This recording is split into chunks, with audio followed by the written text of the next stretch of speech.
Welcome to El Regnum channel. If you are new to this channel, please do not hesitate to click subscribe and hit the notification bell for you to be more updated of the coming videos.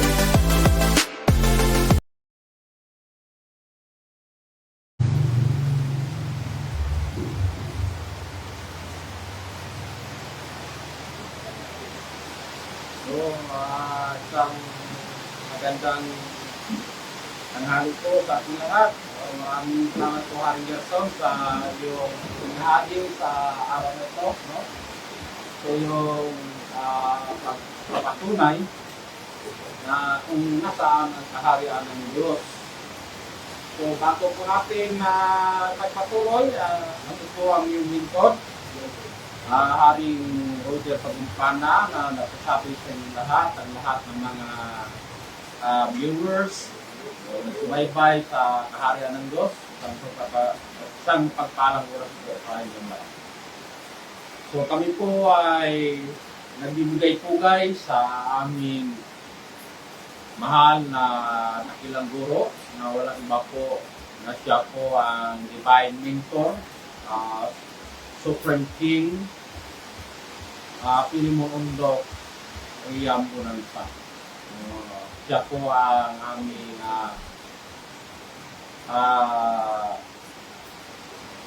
na bibigay, no, ng kalaman sa kaharian ng Diyos. So, bago po natin yan tatalakayin, ako po muna ay nagpapasalamat sa araw na ito. Sa oras na ito ay ginaganap po natin ang isang malaking kaganapan sa ating mahal na dakilang guro. Ito po yung paggunita po natin sa pagtutong ng corona, no?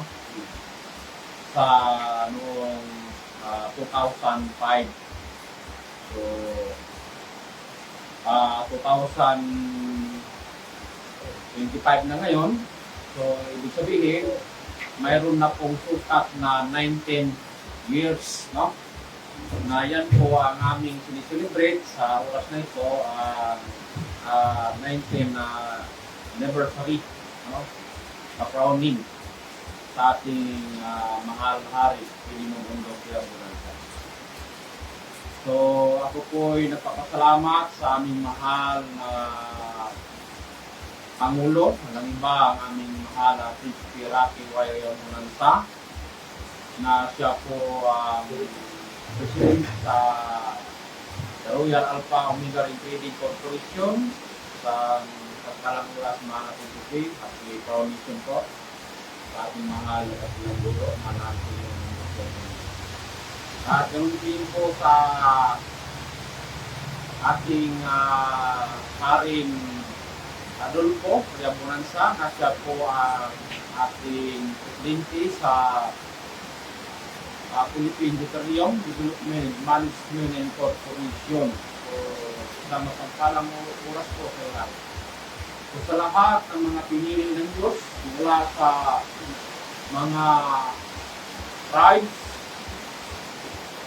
at hanggang doon sa mga 12 apostolis, mula Region 1 hanggang Region 12.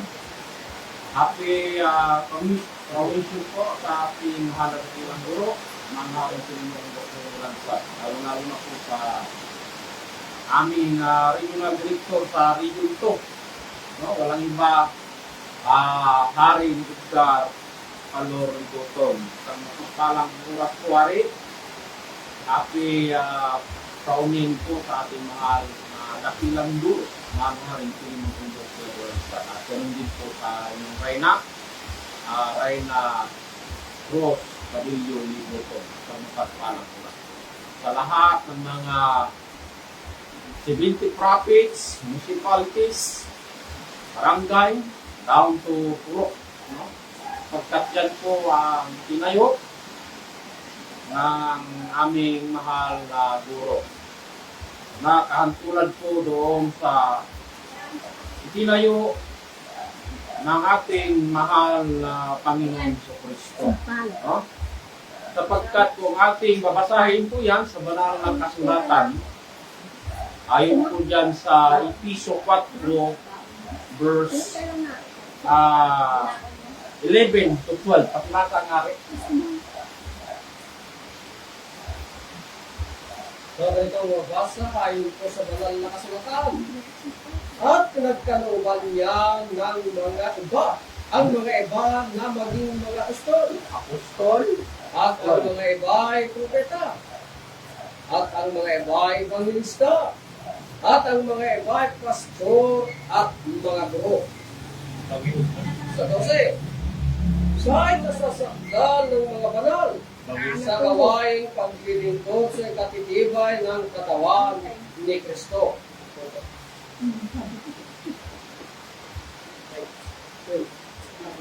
At mga pastor, no?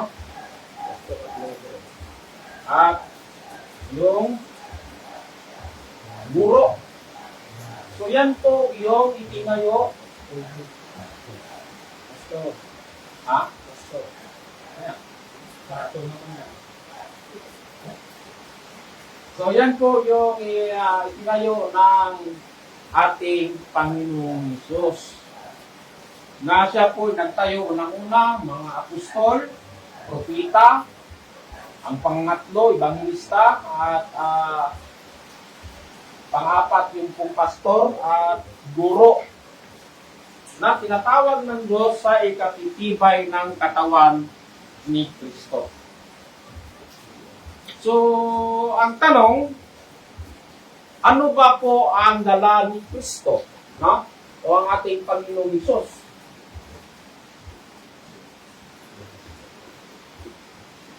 No? Na siya po yung Kristo.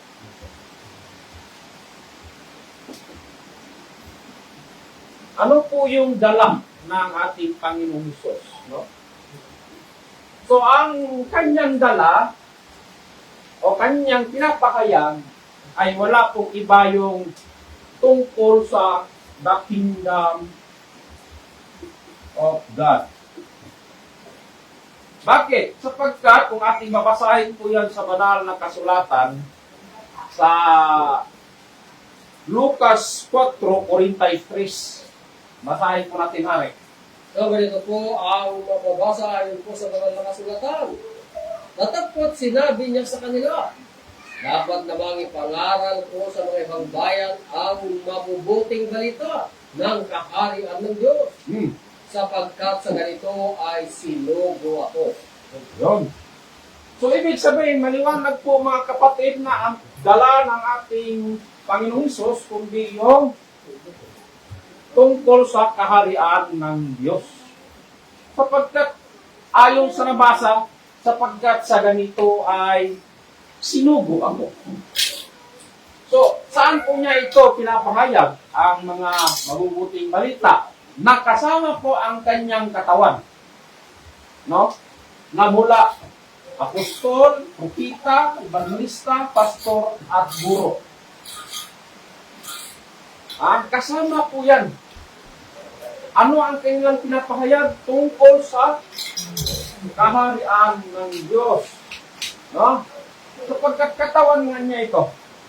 Kung ano yung ulo, sapagkat ang Panginoong Jesucristo, siya po yung ulo. No? Siya ang ulo at ang kanyang katawan upang ipahayag ang kaharian ng Diyos. Saan yan? Doon po sa bansang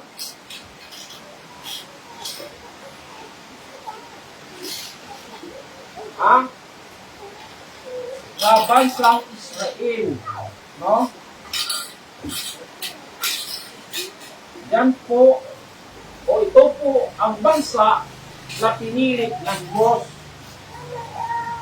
So, ang Israel, ang pinakasintro po dito, yung tinatawag na, o centralized, yung Jerusalem. Yan po. So dito sa Jerusalem, dito tumira si Panginoong Hesus. dito tumira. Kaya pinapahayag niya dito sa Jerusalem ang mabubuting balita tungkol sa kaharian ng Diyos. So ang tanong mga kapatid, tinanggap ba ng mga tao, unang-una dito si Panginoong Diyos? Hindi tinanggap. Lalo-lalo na po yung dala ng ating Panginoong Kristo na siyang kingdom of God o kaharian ng Diyos. Ang tanong, tinanggap pa ng mga tao? Hindi pa rin. Mapalad sana ang isang bansa na doon sana itayo ng Panginoon ang kaharian na nawala sa panahon ni King Saul at ni King David at ni King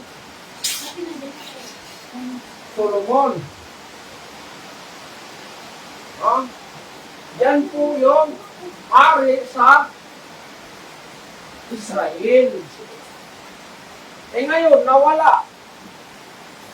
Bakit nawala? Hindi tinanggap ng mga tao.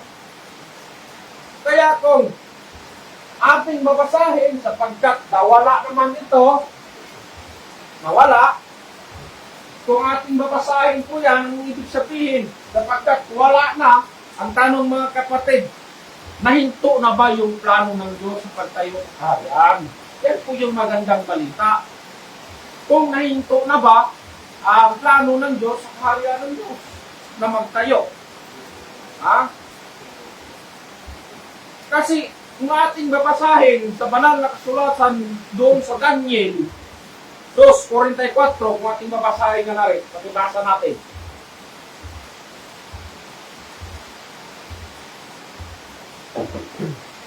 So, ganito po ang mabasa ayon po sa banal na kasulatan. At sa mga kaarawan ng mga haring yaon ay maglalagay ang Diyos sa langit ng isang kaharian na hindi magigiba kailanman, o ang kapangyarihan man niyaon iiwan sa ibang bayan, kundi pagpuputol-putulin at lilipulin niya ang lahat na kaharian ito at yaoy lalagi magpakailanman. So, ibig sabihin mga kapatid, maliwanag po ang binasa ng ating kapatid, ni Haring Rubel, na ayon po ni Propeta Daniel, na ang Diyos ay muling magtatayo ng isang kaharian ni kailanman ay hindi na ito magigiba. Sapagkat yung kaharian na dito sana itayo sa isang bansa na pinili ng Diyos. Bakit nasabi ko pinili ng Diyos? Basahin natin. Jeremias 3:17. Tingnan natin kung hindi ba pinili ng Diyos yan. Ano ang sinabi, Hari? So, ganito po ang mabasa ayon po sa banal na kasulatan. Sa panahong yaon ay tatawagin nila ang Jerusalem na luklukan ng Panginoon. At lahat ng mga bansa ay mapipisan doon sa pangalan ng Panginoon. Sa Jerusalem, hindi na rin lalakad pa man sila ng ayon sa pagmamatigas ng kanilang masamang kalooban. Napakaswerte. Sana mga kapatid. Sipin mo ang Jerusalem, tinawag ng Diyos na siyang luklukan. Nang ibig sabihin, tirahan ng Diyos. Ngunit ang tanong, inanggap ba nila? At higit sa lahat, yung dala ng ating Panginoon na ang kaharian ng Diyos, hindi inanggap. Kaya sinabi ng Diyos na ay kanyang lahat ng mga hari, mga doon, sabi ng Diyos, ay wawalain. Pagpupul-pupulin. No? Wawalain. No? Wawalain. I-irisin natin, mawawala eh. No? Sabi ng Diyos, ang Jerusalem ay pinili. Bakit siyang tirahan. Ngunit, hindi man tinanggap ang programa ng Diyos o ang dala ng Diyos tungkol sa kaharian ng Diyos or the kingdom of God. Saan dito? Kaya, wawalain pa rin natin ito. Si wala eh. Bakit? Basahin natin. Doon sa Lucas 13, no? 34 hanggang 35. Pakibasa natin na rin. At kung ano yung nangyari doon sa Jerusalem. So, ganito po, mabasa ayon po sa banal na kasulatan. O Jerusalem, Jerusalem, na pumapatay sa mga propeta at bumabato sa mga sinugo sa kanya. Makailang inibig kong tipunin ang iyong mga anak na gaya ng pagtitipon ng inahing manok sa kanyang sariling mga sisiw sa ilalim ng kanyang mga pakpak. At ayaw kayo? Sa 35, narito, sa inyo'y iniwang walang anuman ang inyong bahay. At sinasabi ko sa inyo, hindi ninyo ako makikita hanggang sa inyong sabihin, mapalad ang paparito sa pangalan ng Panginoon. So maliwanag po ang binasa sa banal na kasulatan. No? Sapagkat ang banal na kasulatan, mga kapatid, yan po yung plano ng Diyos. No? Hindi po natin sabihin yan na gawa-gawa lang ng tao. Yan po ay plano, no, ng Diyos para malaman natin ang direksyon sa kaharian ng Diyos. Bakit? Kasi nawala na eh. Nawala na. So ang tanong, nasaan na kaya? Kaya, ang tema po natin, nasaan ang kaharian ng Diyos? Kasi hanapin natin eh. Bakit? Ayon po sa banal na kasulatan, Matthew 6:33, sinabi po yan ng ating Panginoon. Sibasa rin. So, ganito po, mabasa ayon po sa banal na kasulatan. Datapwat hanapin muna ninyo ang kanyang kaharian at ang kanyang katwiran at ang lahat ng mga bagay na ito ay bawang daragdag sa inyo. So maliwanag na pinapahanap pala ng Diyos. So ibig sabihin, nawala man doon sa bansang Israel, no? Sa bansang Israel, na siyang Jerusalem,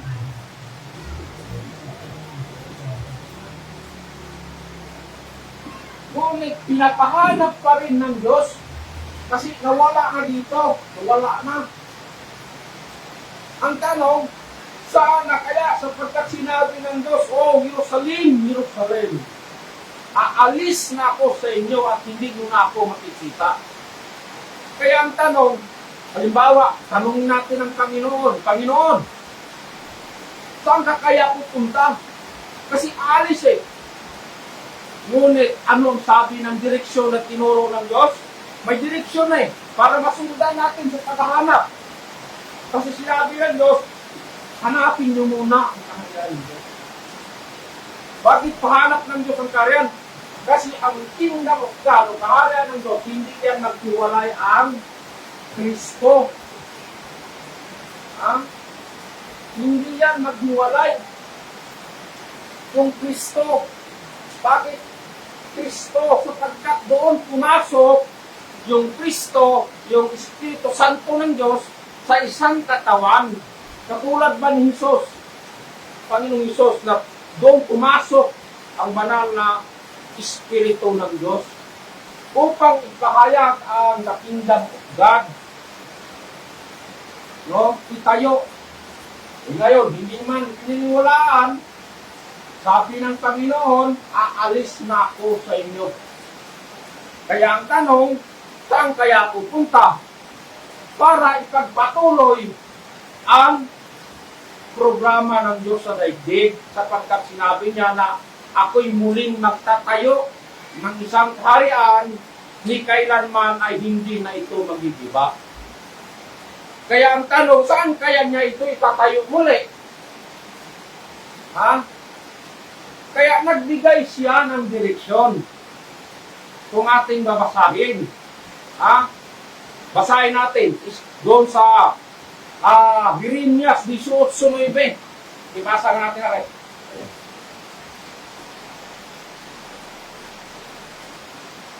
Isuot sumwibi. Oh.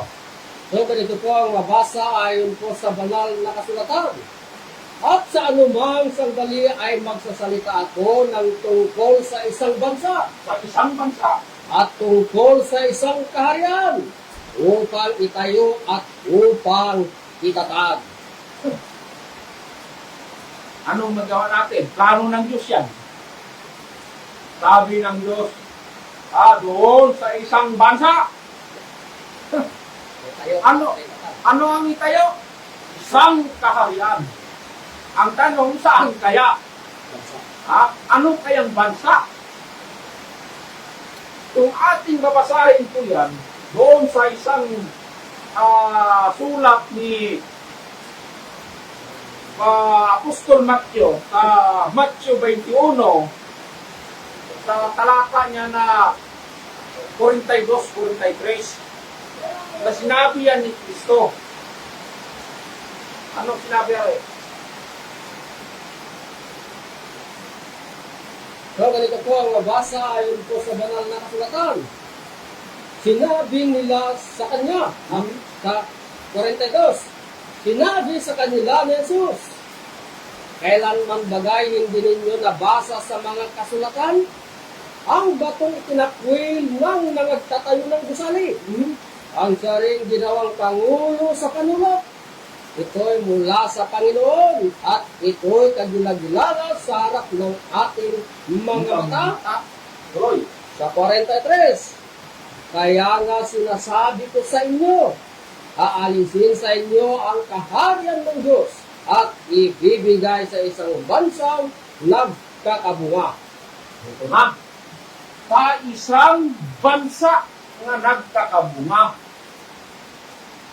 So ang tanong, anong bansa? Sapagkat bansa man, isang bansa. Isang bansa. Pero pag binanggit natin ang kaharian, mga kapatid, lalo-lalo na sa ngayon, hindi ako nagpapatama, pero kadalasan po natin ito maririnig. Pag binanggit kasi ang kaharian, saan po yan agad ituro? Tungkol po yan sa kataas-taasan ng langit. No? Kung sa kabunubugnawan ng kataas-taasan pa, iwan ko kung saan yan, banda. No? Pero tanong ko po lang sa inyo, mga kapatid, mayroon na ba tayong nalalaman o naririnig na mula doon sa kataas-taasan ng langit, bumaba dito sa baba o pagsabihin niya na nandoon ang kaharian ng Diyos? So, wala pa siguro, no? Pero sinabi ni Jesus, na yung kaharian na inalis niya dito sa isang bansa, na siyang Jerusalem, Israel, ay ibigay doon sa isang bansa. So, ibig sabihin, wala doon sa taas. Kasi bansa na ang binanggit ng ating Panginoon.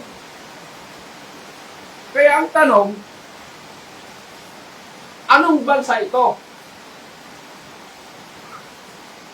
Kaya, para malaman natin, mga kapatid, kung ano ang bansa na pinili ng Diyos, nagbigay po ang Diyos ng sukatan.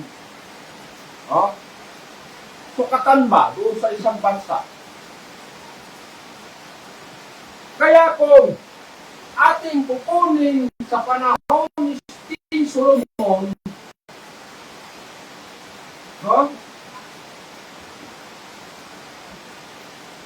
na hari doon sa Israel, na natapos siya sa taong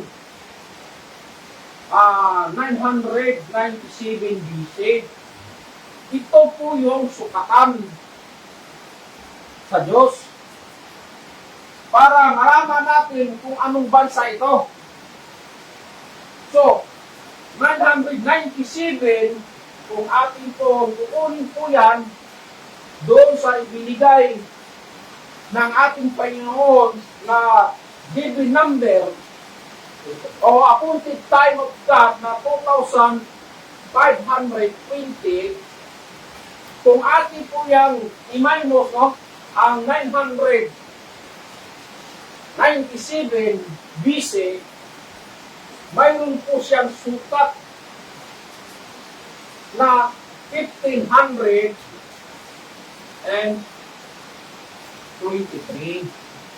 So, 1,523,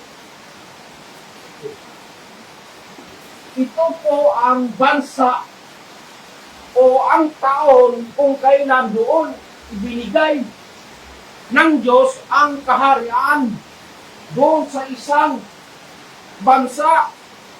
Ang tanong, saan po ito naganap? 1,523. Sapagkat yan po ang sukat. Oh. Mag-research kayo mga kapatid. Ano yung kaganapan doon sa isang bansa sa taong 1,523. Yan po yung pinapatunayan ng ating kapatid kanina na naging Kristiyanong bansa. Bakit Kristiyanong bansa? Sapagkat doon sa Mactan, Cebu, no, Limasawa Island, sa panahon ni Humabon, ni King Humabon, at ni Lapu-Lapu. Yan po yung istorya doon sa isang bansa na si King Humabon, mayroon po siyang 800 nga katao o kanyang mga alagad. Para matupad ang 1,523, kailangan mayroong kaganapan nga binautismuhan po ito ng isang pari. Sino yon? Walang iba si Father Pedro Valderrama.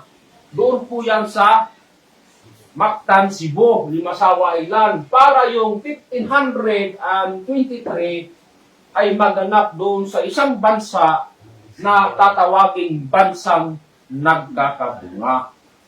Kailan nagkakabunga? Sa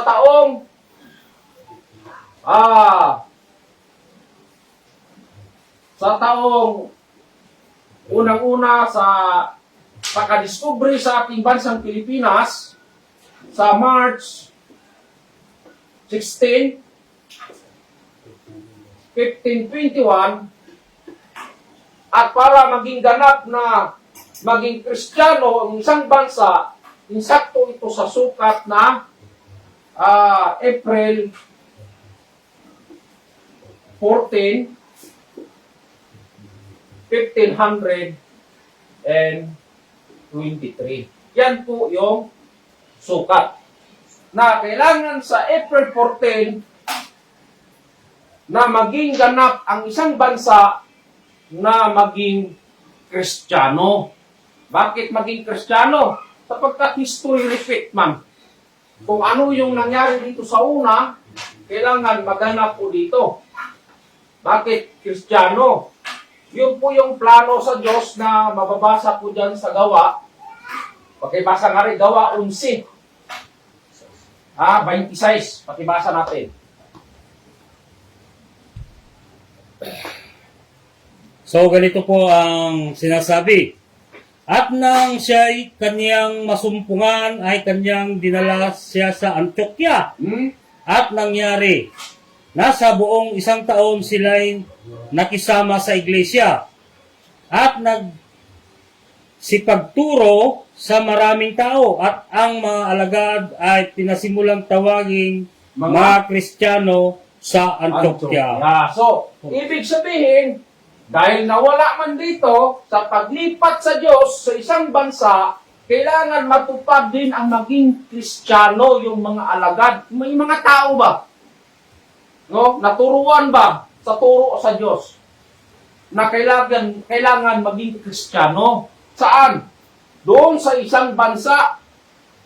So, ibig sabihin, sa ang ating bansa ay nadiscovery sa March 16, 1521 para maging ganap na maging Kristiyano, katulad doon sa una, no? Ay kailangan sa April 14, 1523 ay maging Kristiyano din ang mga tao. Saan yan? Doon sa bansang Pilipinas. Sapagkat may nagsigaw. Sino nagsigaw? Si Humabong at si Lapu-Lapu. Ano sinigaw nila? Philippines is a Christian country. So natupad ang hula. So ibig sabihin, nalalaman na po natin yung direksyon doon sa bansa. Kahit pa ulit-ulitin natin basahin, pakiulit tari para mapakinggan nilang mabuti. Doon sa Jeremias 18:9. Ulitin natin.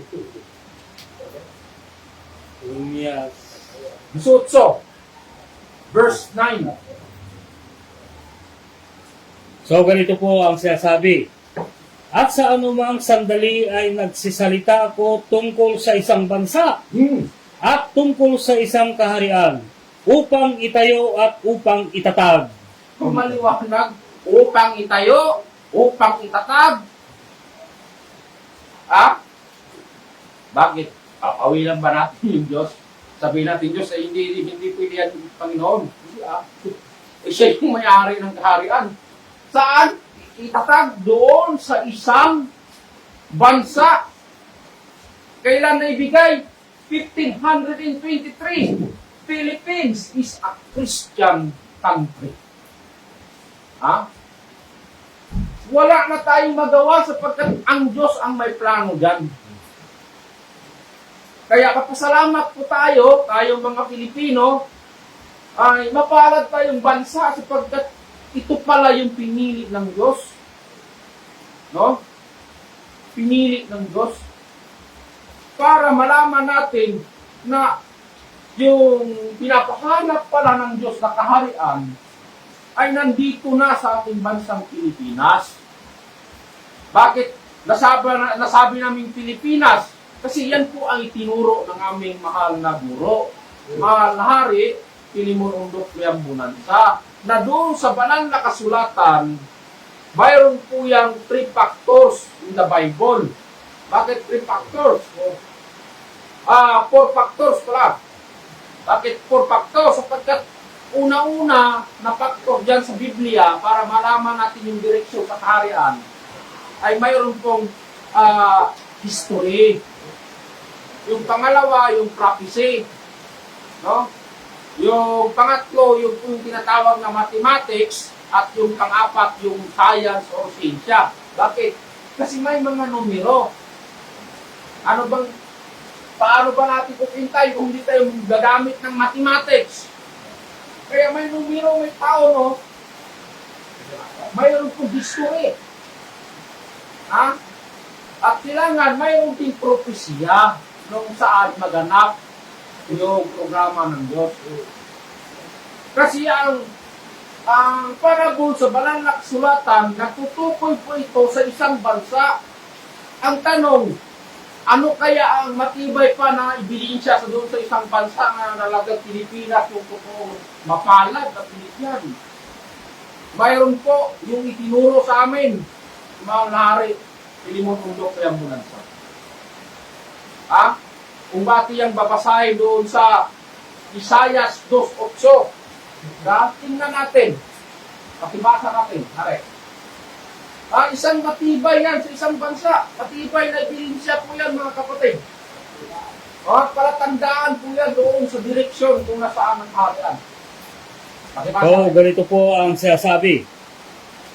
Ang kanila namang lupain ay puno ng mga Diyos-Diyosan. Kanilang sinasamba ang gawa ng kanilang sariling mga kamay na ginawa ng kanilang sariling mga daliri. So, ayon po sa nabasa, ang kanilang lupain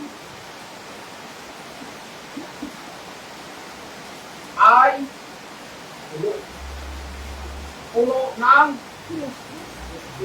Diyos-Diyosan.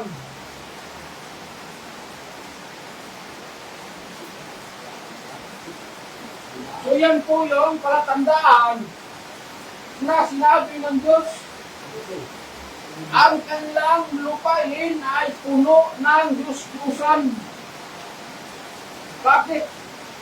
Na kanilang ginagawa, tingnan ninyo na kanilang ginagawa sa sariling kamay, at kanilang niluluhuran, at kanilang sinasamba. Ang tanong, saan po yan matatagpuan? Kung i-search natin sa bansang Pilipinas, mga kapatid, doon po natin makikita. Bakit? Sapagkat mula apare hanggang bulo ay puno ng Diyos-Diyosan. Bakit? Nandiyan yung ginawa sa sariling kamay. Nandiyan po yung Mama Mary, Santo Niño, ano pa? Yung tinatawag po nilang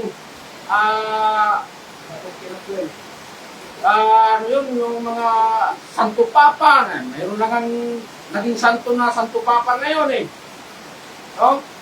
Na kanilang ginawa ng sariling kamay. Yung bang, yung ginawa nilang tawag yun yung inuukit. So, ibig sabihin, hindi pala yung masama. Bakit? Palatandaan pala. Pagdating sa mga tao, naging masama na yung ribulto. Pero, plano ng Diyos, ginawa pala itong palatandaan. Bakit? Para malaman na ang lupain ay puno ng Diyos-Diyosan. Ang tanong, saan po yan makikita? At saan po yan matatagpuan? Walang iba doon sa isang bansa lang, sa bansang Pilipinas. I-search mo kung marami bang gumanap dyan. Ayon nga sa pinapatunayan ng ating kapatid kanina na mula Japan, Indonesia, Malaysia, Pilipinas. Kasi ang hula, luwalhati ninyo ang Panginoong Diyos sa Israel. Saan? Doon sa mga pulo ng dagat sa malayong silangan. Ngayon, wala namang ibang gumanap doon. Bakit? Dito sa Japan, subukan mong isigaw yung Santo Niño doon sa Diyos. Kung hindi ka bibitayin. Lalo na dito sa Indonesia. Subukan mong dalhin yung Mama Mary doon. Na ilakat-lakat mo kung hindi ka bulihin. Lalo na po dito sa Malaysia. Yung mga Muslim yan. Pero tinatawag na Taoism. Isa lang ang kanilang Diyos yan. Ito lang, si Allah. Subukan mo mayroong Diyos pa doon, manibal kay Allah. Pero yan po ay palatandaan, hindi yan masama. Palatandaan sapagkat yung mga bansa na yan, pinili ng Diyos. Bakit pinili? Kasi nakasakot sa history sa Diyos. Na yung bansang Japan, na siyang Buddhism, ng bansang Indonesia, na siyang Indonesia, at yung Malaysia na Taoism, at yung bansang Pilipinas, yan tinatawag na Christianism. Walang iba, 1523. So maliwanag po yung sinabi sa parang nakasulatan na ang lupain ay puno ng Diyos-Diyosan.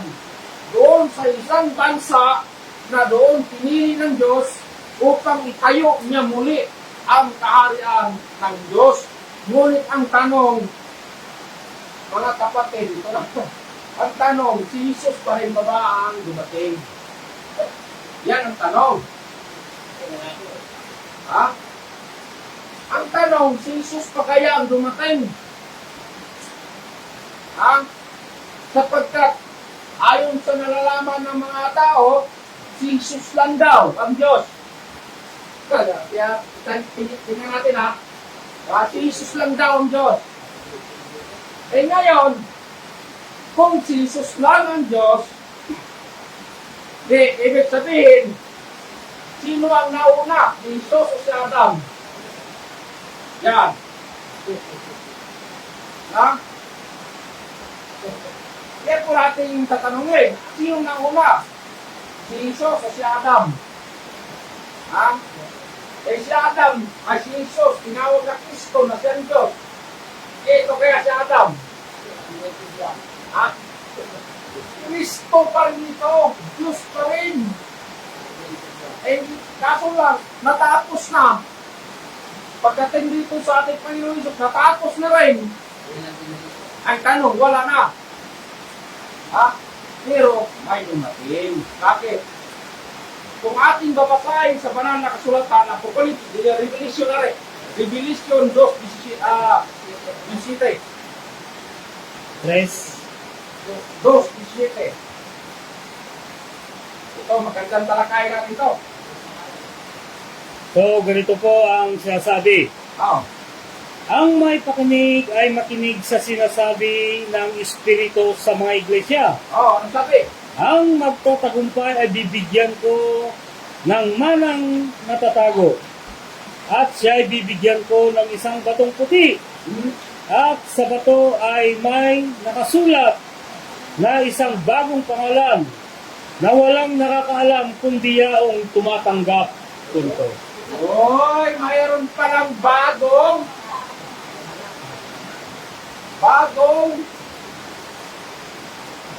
pangalan.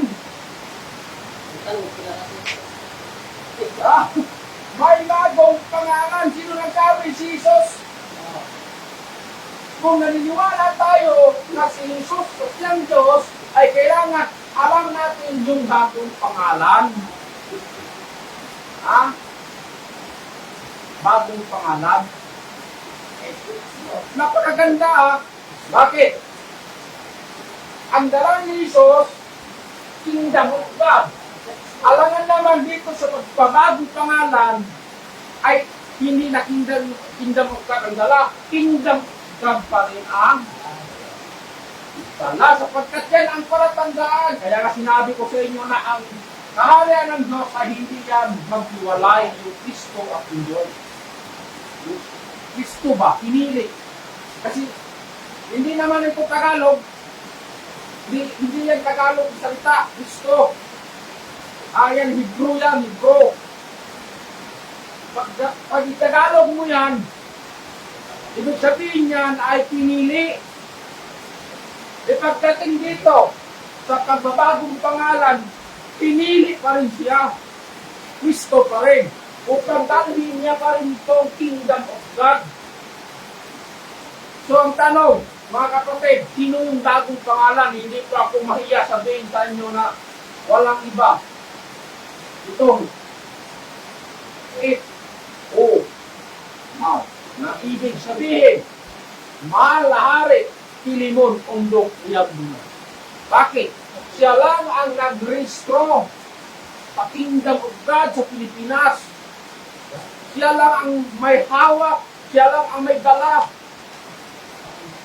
Bakit? Kasi history repeat itself. Kung ano yung nangyari sa una, ay kailangan maganap dito rin sa bago.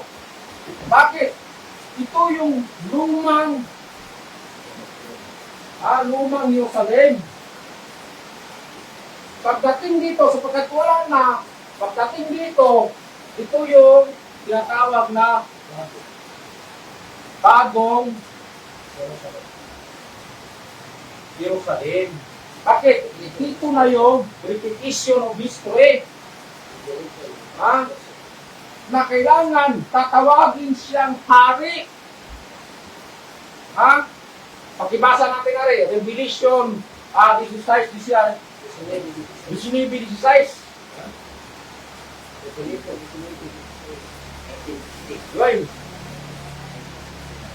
Pakibasa rin. Revelation.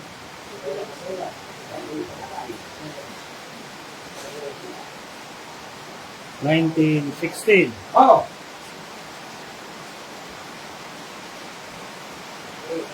Basta. So, ganito po ang sinasabi.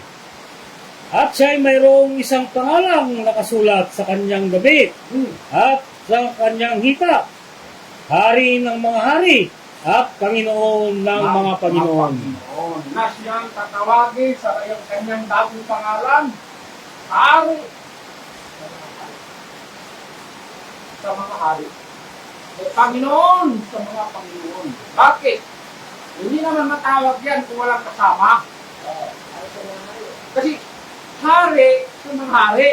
Ibig sabihin, mayroong pinakamataas at mayroong yung sa baba. Kung hari yung Panginoon mo, pagdating dito hari pa rin sa baba. Pero mayroon lang mataas. Sino lang yung Diyos para matawag na hari sa mga hari, Panginoon sa mga Panginoon.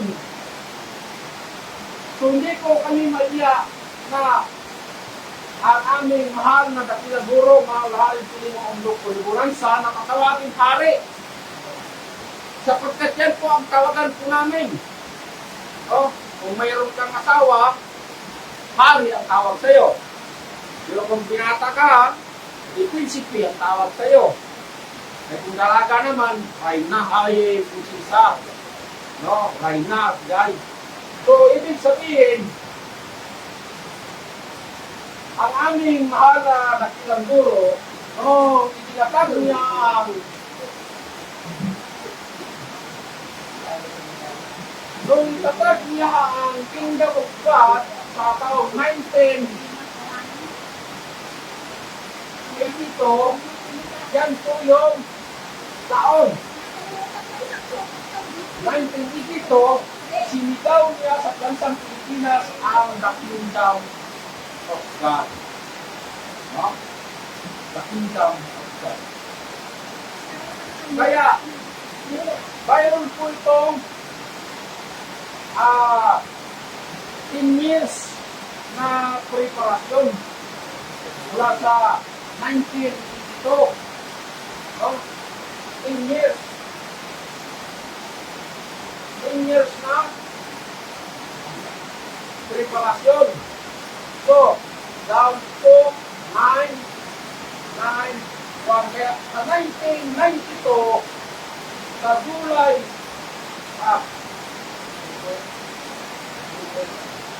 1992, July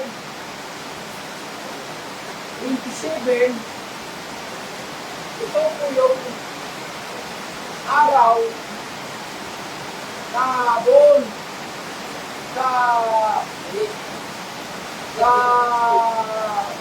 Security Commission ni-restore mga pare sa taong 1992 para maging ganap na ang kahalaan ng Diyos may sigaw sa bansang Pilipinas. Mga kapatid. Kaya 1992, 1992, sinigaw para maging ganap yung kuruna na mahal na hari. Kung pupunin natin ang sukat na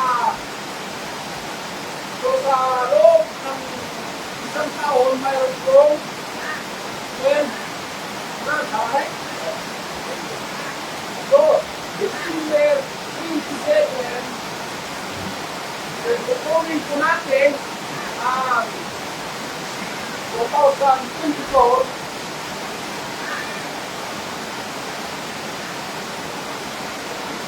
Oh, 2024. Kung i-minus po natin yung 19 years, 19 years daw, 19 years na koronasyon, ang corona natin mga laari,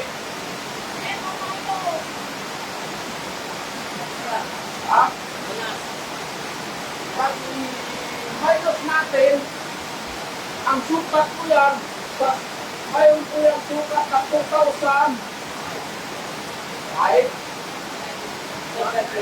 Pero, December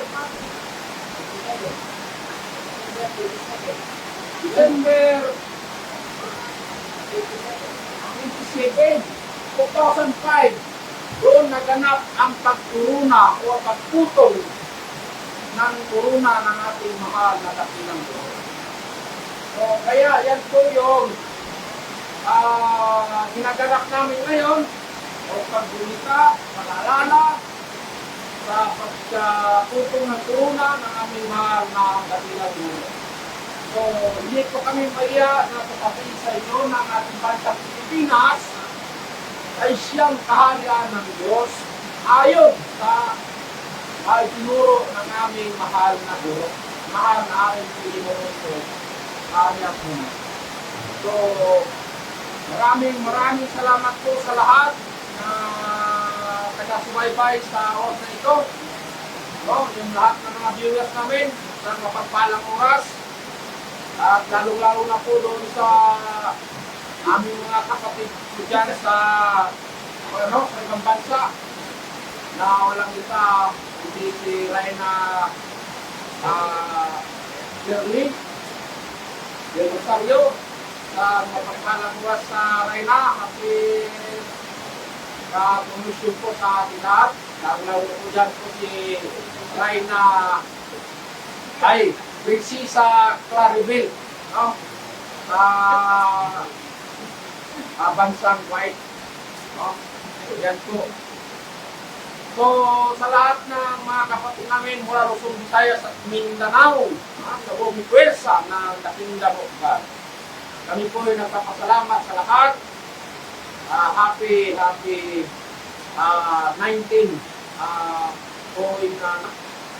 crowning sa ating mahal na Dakila Dulo.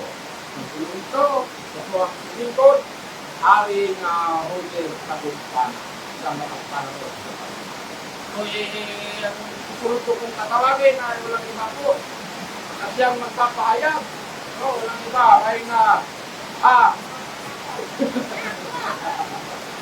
walang iba, aring Rodel, ating Rosario.